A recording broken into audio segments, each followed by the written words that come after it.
Quem está feliz por estar na casa do Senhor, glorifique a Deus por isso, por essa oportunidade de estarmos aqui glorificando o santo e poderoso nome do nosso Deus.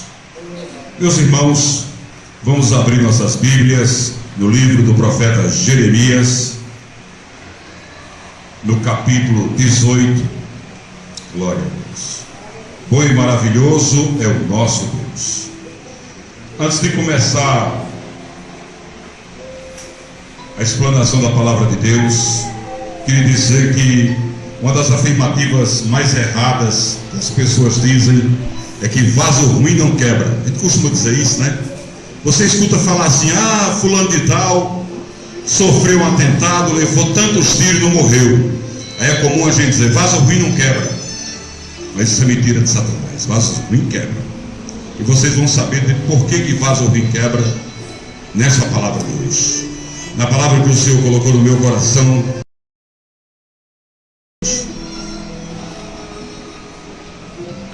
No capítulo 18 de Jeremias, a partir do versículo 1, a palavra santa diz: a palavra do Senhor que veio a Jeremias dizendo: levanta-te, desce à casa do oleiro, e lá te farei ouvir as minhas palavras. E desci à casa do oleiro, e eis que ele estava fazendo a sua obra sobre as rodas. Como o vaso que ele fazia de barro se quebrou na mão do oleiro, tornou a fazer dele outro vaso, conforme o que pareceu bem aos seus olhos. Então veio a mim a palavra do Senhor dizendo: não poderei eu fazer de vós como fez este oleiro, ó casa de Israel? Diz o Senhor: eis que como barro na mão do oleiro, assim sois vós na minha mão, ó casa de Israel. Até aqui, irmãos. Essa passagem bíblica foi escrita mais de 500 anos antes de Cristo vir à terra. O profeta Jeremias era contemporâneo de Ezequiel, de Daniel, de Abacuque e muitos outros profetas. E você lendo antes aqui, é preciso a gente dar uma contextualizada para a gente entender essa palavra, porque antes do capítulo 16 você vê Deus dizendo a Jeremias que não se case, que não se relacione com as mulheres daquela época. E às vezes a pessoa lê só essa passagem e fica sem meditar nessa passagem. Mas no capítulo, você lendo, Deus vai explicar a ele por que não deveria casar com as mulheres daquela época. Israel estava prostituída. O povo de Deus havia deixado os caminhos do nosso Deus e estavam vivendo no mundo de idolatria, adorando imagens, se prostrando diante de outros deuses.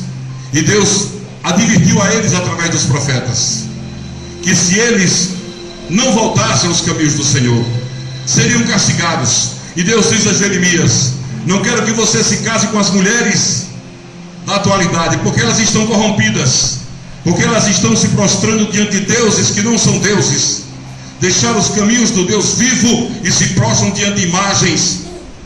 Os artífices fazem as suas imagens e elas se prostram diante daquilo que o homem constrói com suas próprias mãos. Não se case com elas, Jeremias, porque se você casar com elas, você vai se dar mal. Não se case com elas, porque você verá aquelas que você pode estar desejando mortas. Seus corpos serão comidos pelas árvores, porque serão abandonadas por mim. Eu permitirei que sejam levados cativos, que sejam expostos seus corpos para que os cães comam. E Deus promete uma série de coisas a eles, advertindo a eles. E o profeta foi em cada porta de Jerusalém. Deus mandou que ele fosse naquelas 4 portas anunciar essa verdade. Mas o coração duro do povo não se convenceu da verdade. E eles diziam: por que Deus vai castigar a gente assim? Por quê? Por que um castigo tão cruel para nós? Mas eles não entendiam que Deus não divide a sua glória com ninguém. Glória a Deus, aleluia. Deus não dá glória dele a ninguém. Deus era naquele momento um pai magoado.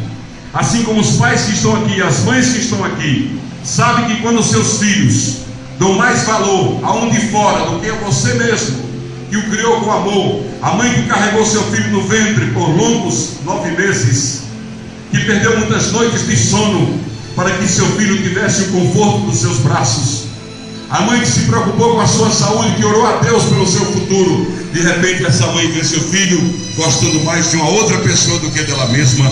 Ela fica magoada. Ela se sente rejeitada. A própria carne. Naqueles momentos Deus estava sentindo isso. A ingratidão do povo que Ele criou e elegeu como seu povo. Que deixou de orar a um pedaço de pau, um pedaço de ouro, de prata, se prostrava diante daquilo, deixava de pedir a Ele para pedir aquela imagem criada pelas mãos do próprio homem. Esse era o contexto daquela época. Mas a palavra de Deus era uma palavra que se atualiza a cada momento em nossas vidas. O que foi dito naquela época serve para os dias atuais. E se Jesus não voltar, servirá para 100 anos mais se o mundo tiver 100 anos. Eu não creio nisso. Eu acho que o mundo não tem mais 100 anos. Acho que Cristo vem antes, muito antes. Mas se esse mundo durar 100 anos, essa palavra seria atual. É o único livro que você lê a palavra de Deus hoje, e se ela for lida daqui a 100 anos, ela estará no contexto atual. Quando Deus falava para aquele povo, Deus fala também para os povos de hoje, para nós que somos vasos de Deus. Deus estava dizendo que aquele vaso na mão do oleiro se quebrou, mas Ele estava reconstruindo. Não poderia eu fazer o mesmo com Israel? Ó Israel, Ele se referia ao povo, aquela nação que estava prostituída, que estava adulterando, cometendo todo tipo de pecado. Ele se referia a ele. Não posso quebrar vocês. Mas como Deus poderia quebrar eles? Permitindo castigo. Veio Nabucodonosor, invadiu Judá e levou todo o povo que estava naquele. Alguns ficaram, poucos, mas eles foram caçados pelos montes. A Bíblia diz que até na frecha das rochas eles foram buscados pelo exército de Nabucodonosor. O rei da Babilônia levou eles, e aquele templo que Deus tinha permitido a construção foi tirado dos utensílios e levado também para a Babilônia. Deus permitiu a destruição total, e muitos que não acreditaram em Deus ficaram cativos na Babilônia por 70 anos. Só depois que Deus moveu o coração de Ciro, o rei da Pérsia, o Medo-Persa, e ele invadiu a Babilônia e libertou o povo de Deus. Mas o que é que eu quero dizer com essa passagem hoje? Eu quero falar para mim e para você que está aqui. Nós somos vasos de Deus, e o vaso, para ele existir, há todo um processo. O vaso começa quando ele está lá submerso, na beira do rio, quando ele está lá no pântano, às vezes no meio da lama podre, e ele faz parte daquela lama podre que é o mundo de pecado. E Deus vai lá e tira aquele barro de lá. E esse barro, para se tornar um vaso, ele passa por diversas etapas. E dentre essas etapas, ele passa por ser amassado de um lado, amassado do outro, pisado pelo oleiro, para que ele perca aquele jeito de lama e adquira algo como que fica parecido com argila, aquela liga para poder formar o vaso. Após essa etapa, ele é colocado naquela roda que se chama torno, e ali ele é girado, e ali está o oleiro moldando ele, ele vai rodando, e o moleiro vai olhando, a imperfeição está desse lado, ele bota a mão, apruma, bota a mão por dentro, limpa, vai fazendo. É como fosse nas nossas vidas, Deus trabalhando na minha e na sua vida, moldando o nosso orgulho, tirando a nossa soberba, tirando o nosso eu. É o que Deus mais detesta, é quando você se sente dono da situação, é quando você não reconhece a sua condição de pó e obra-prima de Deus. Deus não gosta tanto de soberba nem de orgulho, que mandou o filho dele à terra como humilde, filho de um carpinteiro e de uma camponesa, nascer, e seu primeiro berço foi a manjedoura, envolto em trapos naquela noite. E Deus vai nos moldando, e o nosso orgulho vai sendo quebrado, e esse vaso vai sendo trabalhado. E quando ele vai sendo formado, às vezes no decorrer da nossa caminhada com Deus, nós caímos como eu caí, nós voltamos ao mundo de pecado, nós quebramos, e Deus então começa a trabalhar tudo de novo, permitindo até castigos em nossas vidas. Nós viemos a passar por momentos difíceis, tristes, a gente não sabe o que é, mas é o oleiro pisando o barro, trabalhando. A liga não ficou boa, tem que ficar boa. Por quê? Porque eu tenho um projeto na tua vida. E Deus, quando tem projeto na sua vida, meu irmão, Ele não abre mão de você, não. Ele não desiste de Glória você. a Deus. Glória a Deus. Ele jamais desistirá de quem Ele ama. Você está aqui esta noite porque você é amado e amada de Deus. Aleluia. Glória a Deus. E Ele vai nos formando. E ali vai trabalhando.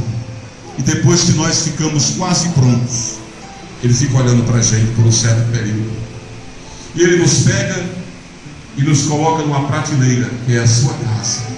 Essa igreja é uma prateleira de Deus, onde o vaso vai ser observado dias, noites, meses, anos às vezes.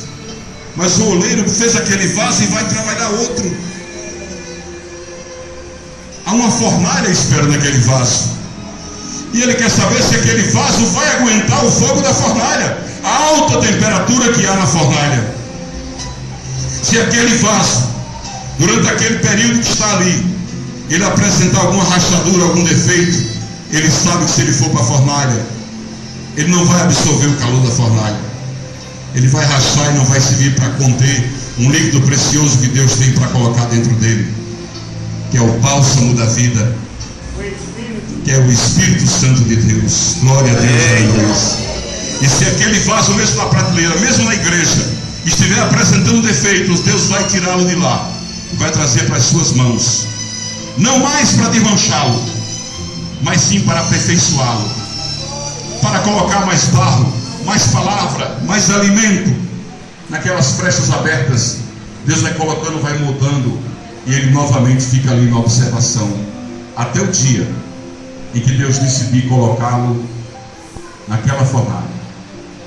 E quando ele é colocado naquela fornalha, ele fica ali por algum tempo. E essa fornalha de fogo, às vezes representa provas em nossas vidas, às vezes representa os momentos difíceis, mas o que ela mais representa é o fogo do Espírito Santo.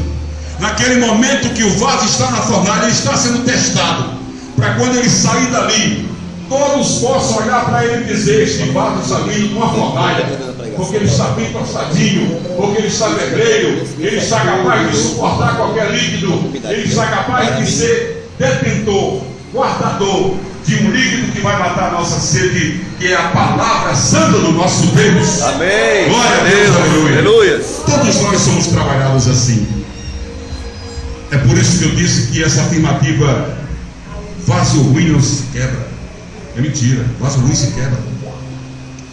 Se você deixar cair 2 vasos no chão, um que passou o seu período na fornalha, saiu bem tostadinho, pronto, teve aquele tom, aquela textura do barro endurecida e bem queimada, provavelmente ele não se quebrará.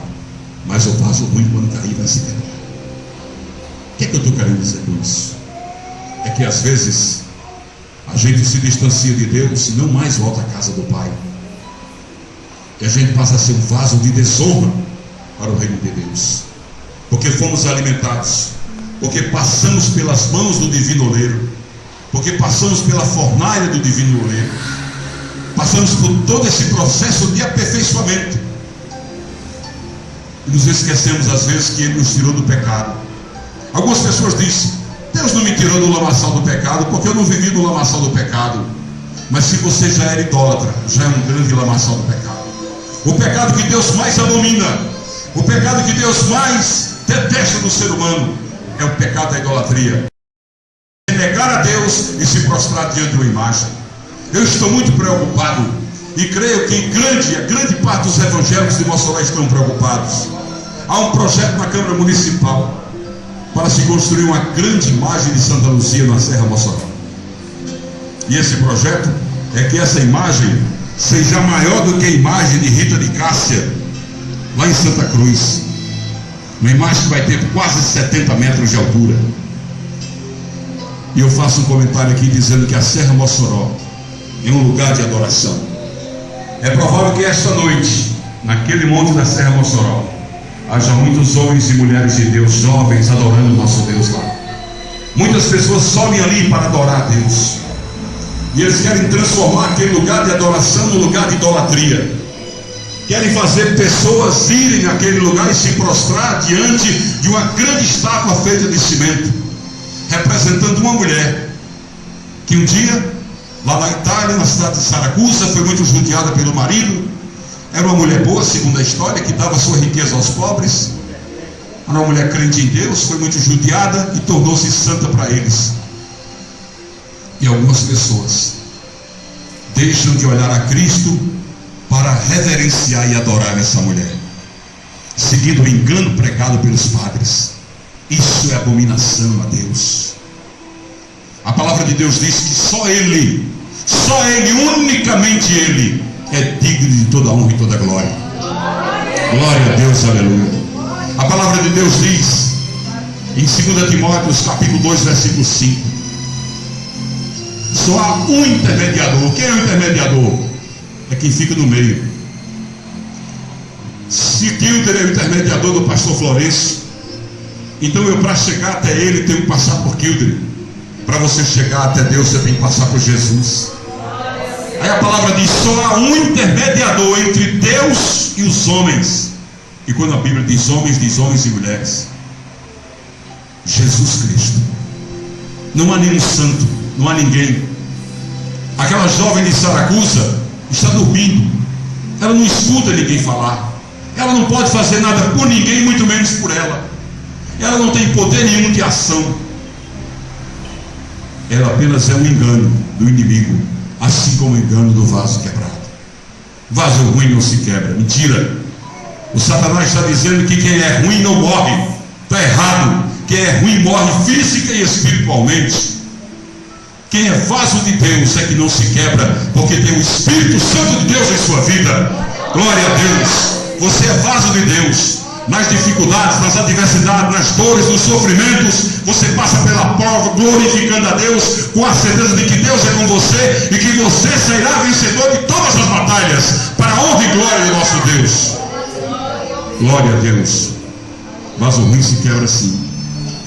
E eu tenho dito, as pessoas que vão estar envolvidas naquele projeto de levantar essa imagem naquele lugar, cada pessoa que estiver morrendo lá espiritualmente, se prostrando diante daquela imagem, pedindo àquela imagem que faça alguma coisa, Deus vai requerer o sangue delas. Cada um se envolveu: vereadores, prefeitos, padre, bispo, quem quer que seja, vão pagar caro por isso. E o povo de Deus vai ver.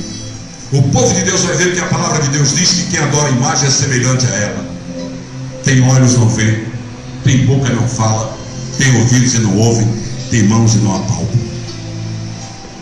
Vaso de honra é aquele que foi preparado por Deus, moldado, e que reconhece que um dia foi lama podre, que um dia estava no lamaçal do pecado, e que o divino oleiro tirou de lá, trabalhou ele, fez ele, moldou, ajeitou, para que ele pudesse ter dentro dele o Espírito Santo de Deus, para quando as pessoas olharem através de você, porque você é transparente. O crente é transparente, a vida do crente tem que ser transparente. Eu, quando olhar para aquilo, eu tenho que ver através dele Jesus Cristo. Eu tenho que ver que é um Deus diferente na vida dele. É por isso que não podemos ser orgulhosos, soberbos, nem mentirosos, porque se o cara disser: é um crente mentiroso, você está ferindo a Deus. Trabalhe só com a verdade, porque Deus ama a verdade. Diga só a verdade, doa quem doer. Mas não podemos também, irmãos, não usar de sabedoria.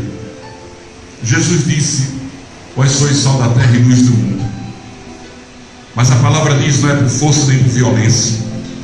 Eu não posso tentar ganhar ninguém para Deus exigindo demais dessa pessoa.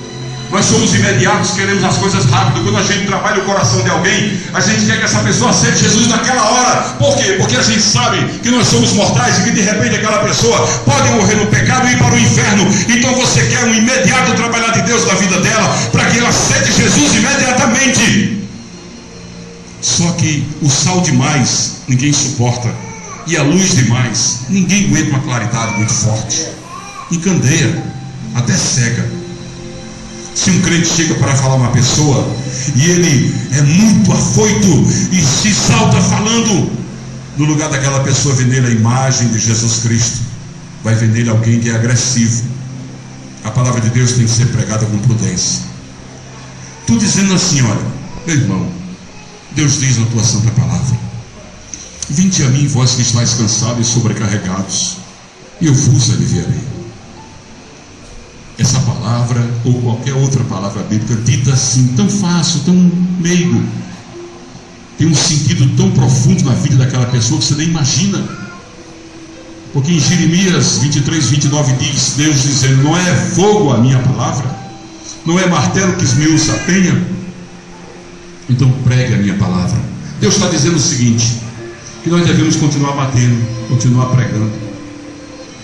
A penha é pedra, a palavra de Deus é o martelo que bate na pedra, do coração de pedra, até desmanchar ele, até aquele coração de pedra deixar de existir. Quando eu fui evangelizado, o irmão Amaro, lá de Porangatu, no estado de Goiás, me pregou a palavra por mais de 3 anos. Eu era católico, eu era idólatra, eu não conhecia a palavra. Católico não conhece a Bíblia não, irmão, ele não lê não, eu não lia. Eu dava palestra no encontro da terceira secular, eu participava do encontro de noivo, encontro de casal, mas não lia a Bíblia.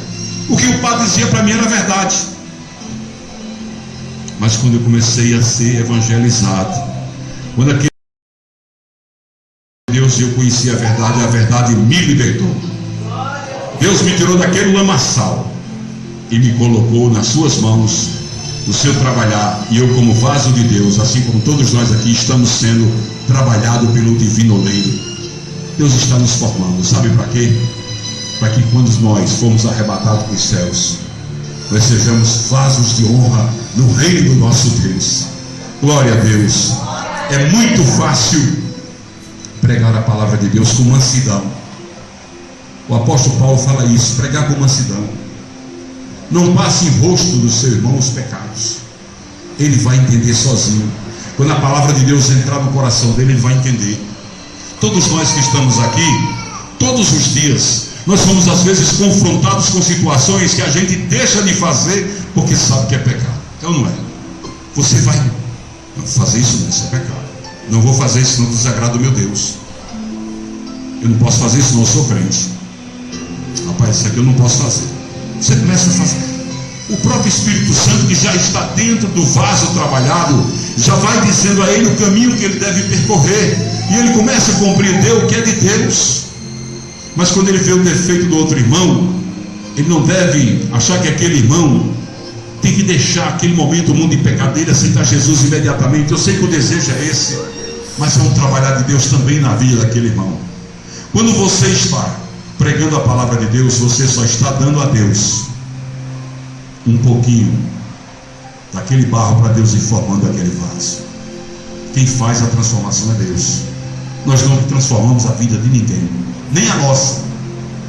Se a minha vida foi transformada, se hoje eu reconheço que há um só Deus, e que só Ele é digno de toda a honra e toda a glória, assim como vocês, não é porque eu sou bonzinho e transformei num crente, e acredito nisso, é porque o Espírito Santo de Deus colocou isso no meu e no seu coração.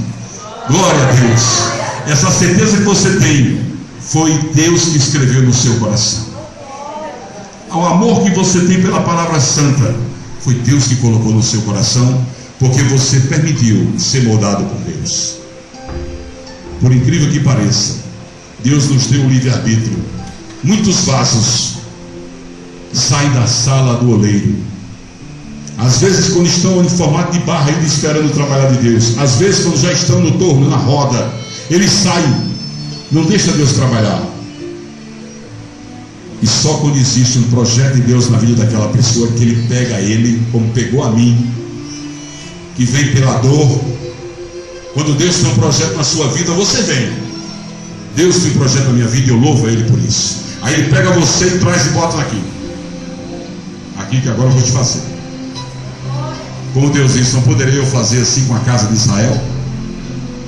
Mas há pessoas que não querem negócio com Deus, que são idólatras, são mentirosas, são pecadoras irrecuperáveis, e não permite que Deus a traga para a roda do oleiro, e ficam no mundo e voltarão lá para a lama, e não servirão para nada, a não ser para ser pisada e rejeitada pelo mundo. Que essa palavra sirva de edificação espiritual para todos nós, que essa palavra possa nos dar a certeza de que nós somos vasos de honra no reino de Deus, E que Deus possa usar sobremaneira cada um de nós, abrindo nossas bocas, pregando a sua santa palavra com mansidão. Porque a melhor coisa do mundo, quando você está magoado ou ferido, é alguém chegar perto de você com uma voz mansa, uma voz tranquila, com uma palavra de conforto. Se alguém está muito doente e você chega e diz: você vai morrer disso, hein? Isso aí mata. Você acabou de tirar a vida da pessoa. Mas se você chega para ele e diz: olha, o meu Deus, que é também o teu Deus, isso aí para ele não é nada. Ele te cura, ele te guarda. Vamos orar e vamos falar com Deus para que ele intervenha na tua vida sobremaneira, de uma forma extraordinária e sobrenatural, para que você seja curado. E Deus vai agir mesmo, porque Deus honra cada palavra que sai da sua boca. Deus tem compromisso com seus vasos. Tudo aquilo que você disser confiando que Deus fará, porque Jesus disse: tudo que pedires em meu nome o Pai te dará. Se você passa por momentos difíceis, se alguém na tua casa passa por momentos difíceis, e você profetiza a vitória na vida dessa pessoa, a vitória virá, porque Deus vai fazer ela acontecer. Se você deseja a salvação de entes que você ama, que você quer bem, profetize a salvação dela. Eu profetizo em nome de Jesus, em nome do sangue de Jesus, que meus parentes, meus filhos, a minha casa servirá ao Senhor meu Deus, sairão dos pés das imagens e se prostrarão diante do Deus vivo e glorificarão o seu santo e maravilhoso nome. Glória a Deus.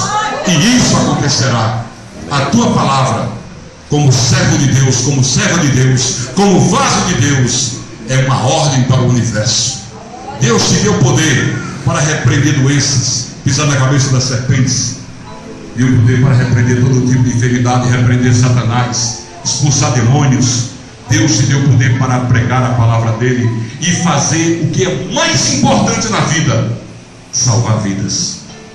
Salvar vidas. Amém. Quando a gente vê um acidente, a gente chega perto, liga para o SAMU. Se tiver um jeito, bota no carro, corre para o hospital, quer que aquela pessoa seja salva. Estamos tentando salvar a vida material, que dura só um pouco. A Bíblia diz que a nossa vida passageira, rápida como neblina. Imagine você ser canal de bênção para salvar uma pessoa. Glória a Deus. Isso é lindo. Deus te usar, e aquela pessoa, como eu disse aqui do irmão Amaro lá em Goiás, que nunca me esqueço as palavras que ele me dizia. Uma pessoa que ser usado por você e dizer: irmão Joabe, ele pregou a palavra de Deus para mim, ele me abriu os olhos. Não foi o irmão Joabe, mas foi o Espírito Santo que habita nele. Glória a Deus. Mas isso vai contar pontos para ele ser um vaso de honra na presença de Deus. E eu quero aqui profetizar na vida dos irmãos em nome de Jesus.